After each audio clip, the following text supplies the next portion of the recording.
नमस्कार दोस्तों। अगर हम इतिहास के पन्नों को पलट कर देखें तो इस देश में ऐसी ऐसी गलतियां हुई हैं जो आज भी देश के लिए धब्बा है, फिर चाहे वो पार्टीशन हो या फिर इमरजेंसी।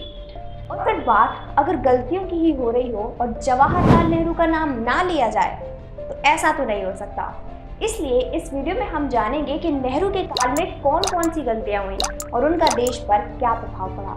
लेकिन उससे पहले मैं ये बताना चाहूँगी कि ऐसा नहीं है कि नेहरू के काल में सिर्फ गलतियां ही हुई हैं। उनके काल में ऐसे बहुत से अच्छे काम भी हुए हैं जिन्होंने देश के उज्जवल भविष्य की नींव रखी। और इस टॉपिक पर हमने एक डेडिकेटेड वीडियो भी बनाया है जिसमें हमने नेहरू के अच्छे कामों को डिटेल में डिस्कस किया है। और मैं चाहूँगी कि इस वीडियो के बाद आप ये वीडियो भी ज़रूर देखें जिसकी लिंक मैं डिस्क्रिप्शन बॉक्स में डाल दूंगी।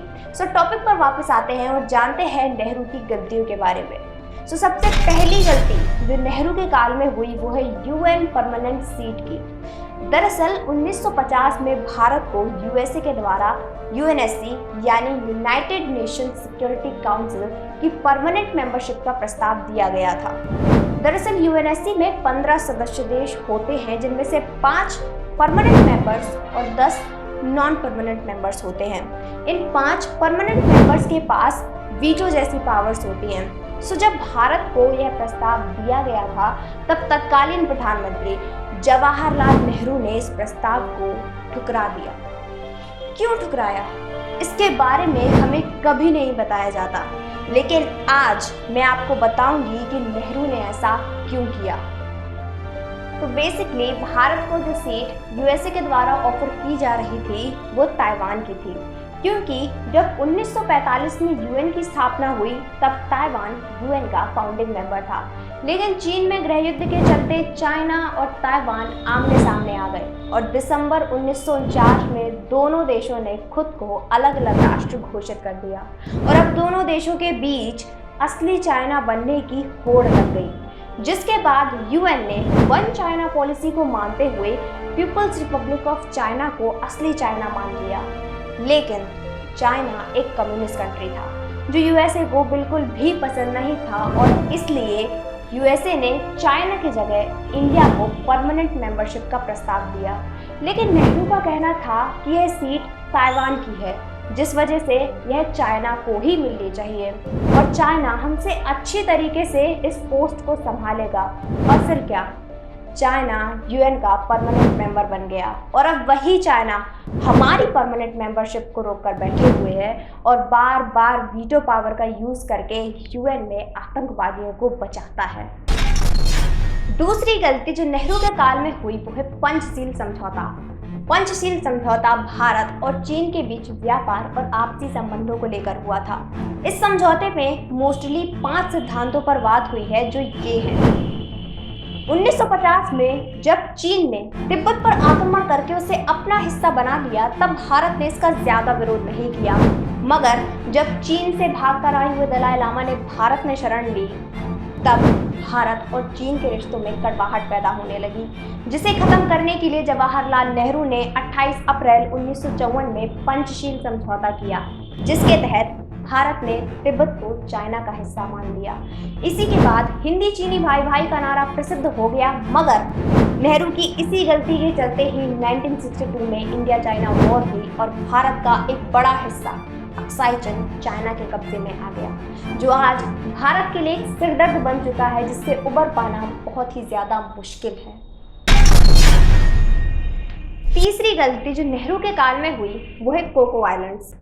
कोको आइलैंड्स कोलकाता से महज 1255 किलोमीटर दूर बे ऑफ बंगाल पर एक द्वीप है। अब आप सोचेंगे कि इन द्वीप से भारत को क्या नुकसान हो सकता है, मगर दोस्तों जहां चाइना वहां भारत के लिए मुश्किल है। कोको आइलैंड्स अंडमान निकोबार से लगभग 50 से 55 किलोमीटर दूर स्थित है। 1950 तक ये आइलैंड्स भारत का हिस्सा थे, मगर इसके बाद नेहरू ने इन आइलैंड्स को बर्मा यानी आज के म्यांमार को गिफ्ट के रूप में दे दिया और एक लंबे समय के बाद बर्मा ने इन आइलैंड्स को चाइना को दे दिया। ये आइलैंड्स अपनी लोकेशन की वजह से बहुत ही ज़्यादा इम्पोर्टेंट है और नेहरू की इसी गलती के चलते आज चाइना इन आइलैंड्स के थ्रू भारत पर दबाव डालता है और भारत के लिए मुश्किलें खड़ी करता है।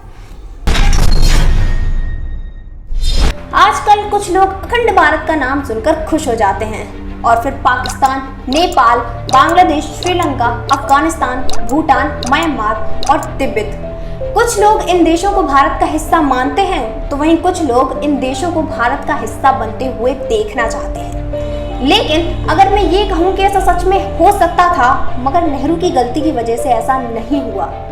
दरअसल नेपाल के राजा त्रिभुवन विक्रम शाह ने भारत की लोकतांत्रिक व्यवस्था और विकास को देखते हुए साथ ही अपनी समस्याओं को खत्म करने के लिए भारत को यह प्रस्ताव दिया था कि नेपाल को भारत का हिस्सा बना ले।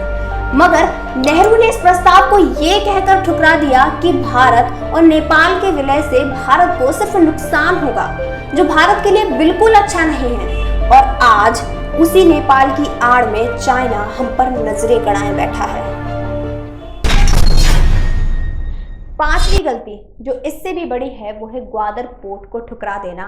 दरअसल ग्वादर पोर्ट पाकिस्तान के बलूचिस्तान प्रोविंसेस के मकरान तट पर स्थित है और 1783 तक ये पोर्ट बलूचिस्तान की कलात ट्राइब के अंदर आता था। मगर 1783 में एक ह्यूज ब्लंडर हुआ और कलात के खान मीर नूरी नसीर खान बलूच ने ये एरिया मस्कट के प्रिंस सुल्तान बिन अहमद को गिफ्ट कर दिया। By the way Muscat capital है ओमान की, तो 1783 से ये एरिया ओमान के कंट्रोल में आ गया और कई वर्षों तक ये पोर्ट ओमान के ही कंट्रोल में रहा। लेकिन फिर आता है साल 1958, तब अपनी कई प्रॉब्लम्स के चलते ओमान ये डिसाइड करता है कि चलो अब ग्वादर पोर्ट को बेच देते हैं। फिर क्या, इंडिया के पास एक सुनहरा मौका था कि 3 मिलियन पाउंड देकर इस पोर्ट को खरीद लें। लेकिन जवाहरलाल नेहरू ने इस प्रस्ताव को भी ठुकरा दिया और पाकिस्तान ने 3 मिलियन पाउंड देकर इस पोर्ट को अपना हिस्सा बना लिया। और आज सीपैक यानी चाइना पाकिस्तान इकोनॉमिक कॉरिडोर के अंदर इसी पोर्ट पर ही चाइना की नजरें गड़ी हुई हैं और चाइना 2045 तक इस पोर्ट को इस पूरे एरिया का सबसे बिजी पोर्ट बनाना चाहता है, जो भारत के लिए कहीं से भी अच्छा नहीं है। मगर ये पोर्ट इंडिया का पार्ट बन भी जाता तो इंडिया को क्या बेनिफिट्स होते, अपनी राय कमेंट बॉक्स में जरूर बताएं। छठवीं और सबसे ह्यूज गलती जो नेहरू को हुई वो है कश्मीर मुद्दा। 1947 में भारत से अलग होने के बाद पाकिस्तान की नजरें कश्मीर पर थी, लेकिन कश्मीर के राजा हरि सिंह ने 26 अक्टूबर 1947 में ही इंस्ट्रूमेंट ऑफ एक्सेशन में साइन करके कश्मीर को भारत का हिस्सा बना लिया था। मगर इस सबसे बौखलाए हुए पाकिस्तान ने कश्मीर पर अटैक कर दिया। तब इंडिया ने अपनी मिलिट्री भेजकर पाकिस्तान फोर्सेस को पीछे खदेड़ा। तब इंडिया ऑलमोस्ट जीत ही गया था कि तभी शांति प्रिय नेहरू ने सीज़फायर करवा दिया और कहा कश्मीर का फैसला यूएन करेगा। और फिर इसके बाद क्या हुआ ये तो हम सभी जानते हैं। पीओके पाकिस्तान के अंदर आ गया और धरती का स्वर्ग कश्मीर वहां के लोगों के लिए नर्क बन गया। इतना ही नहीं, सातवीं गलती जो नेहरू के काल में हुई वो है आर्टिकल 370। जब कश्मीर में ये सब चल रहा था तब भारत में संविधान का निर्माण हो रहा था और उस समय संविधान में ऐसी व्यवस्था की गई जिससे कश्मीर को सेपरेट स्टेट का दर्जा मिला, जिसके तहत राज्य सरकार को यह अधिकार दिया गया कि वह अपना संविधान स्वयं बना सकती है और अगर सेंट्रल गवर्नमेंट कश्मीर में कोई कानून लागू करना चाहती है तो उससे पहले उन्हें राज्य सरकार से अनुमति चाहिए होगी। इसी के साथ कश्मीर को अपना अलग फ्लैग भी मिला और यही है आर्टिकल 370 जो कश्मीर को भारत के संविधान से अलग रखता है और इसी आर्टिकल 370 को 5 अगस्त 2019 को रिमूव कर दिया गया। इतने वर्षों के बाद भी हम नेहरू की इन गलतियों के बारे में चर्चा क्यों करते हैं? क्योंकि नेहरू एक ऐसे लीडर हैं जिन्होंने भारत को गुलामी की जंजीरों में देखा था और स्वतंत्रता के बाद उनके पास मौका था कि वो भारत की अखंडता और संप्रभुता को सुनिश्चित करें। साथ ही उस समय भारत को आवश्यकता थी स्पष्ट विदेश नीति की। लेकिन नेहरू की ये गलतियाँ क्या भारत को इस राह पर लेकर गईं? अपनी राय कमेंट बॉक्स में ज़रूर बताएं और अगर आपको ये वीडियो पसंद आया है तो वीडियो को लाइक करिए, चैनल को सब्सक्राइब कीजिए। जय हिंद।